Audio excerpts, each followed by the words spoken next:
Hi friends, welcome to CBC class for applied maximal text solution. Exercise number 8.1 first replication அதை பார்த்துடலாம். Find order and டிகிரின்னு கேட்டிருக்காங்க. ஒன்றுமே இல்லைங்க பாருங்கள். ஆர்டர் கண்டுபிடிக்கணும்னா சப்ப மேட்ரு, அதாவது இப்போ y டேஷ் அப்படின்னு அர்த்தம் dy by dx, y double டேஷ்னு அர்த்தம் d square y by dx square, y triple டேஷ்னு அர்த்தம் d cube y by dx cube. ரைட்டா? இந்த மாதிரிலாம் இருக்கும். ஸோ இந்த பவரில் எது பெருசு? இப்போ டி கியூப் தான், இதுக்கு பேர் தான் ஆர்டர். இதுதான் ஆர்டர். இப்போ ஓகேவா? ஆர்டர் கண்டுபிடிச்சுன்னா இப்போ இந்த கொஷனில் பாருங்கள், ஒய் டேஷ்னா என்னது? D y by d x, d y by d x plus y equal to e power x, இப்படியே கூட வச்சுக்கலாம். இப்போ இதில் எது வெறும் டெரிவேட்டிவ்ஸை மட்டும் தான் பார்க்கணும். இந்த டிஃப்ரென்ஷியேஷன் டேர்ம் தான் ஒய் இ பவர் எக்ஸ் தான் பார்க்கக்கூடாது. இப்போ இதில் என்னது பவரு? ஒன்னா, ஸோ ஆர்டர் 1.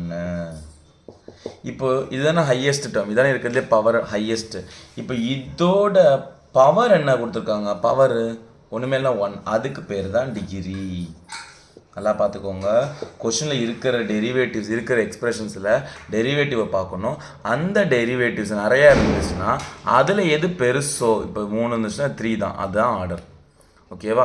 ஸோ அந்த பெருசு இருக்கு பார்த்தீங்கன்னா, அதுக்கு பவரில் ஏதாவது நம்பர் இருந்துச்சுன்னா 5 இருந்தால் அதுக்கு பேர் தான் டிகிரி.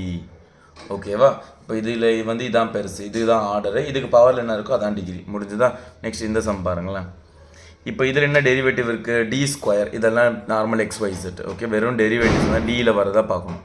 இதில் ஆர்டர் என்னது? 2. So order 2. இப்போ இதுக்கு ஹோல் பவரில் என்ன இருக்குது? 1 இருக்குது. அப்போ அதுதான் என்னோட டிகிரி. ஸோ எப்போவுமே கொடுத்துருக்குற எக்ஸ்பிரஷன் நல்லா சிம்பிளிஃபை பண்ணிவிட்டு அப்புறமா நீங்கள் அதில் சால்வ் பண்ணி கண்டுபிடிக்கணும். ஆர்டர் அண்ட் டிகிரியை ஐடென்டிஃபை பண்ணணும். ஓகேவா? ஃபர்ஸ்ட் சம் புரிஞ்சா? நெக்ஸ்ட் போவோம். தேங்க்யூ, டாடா, பாபா.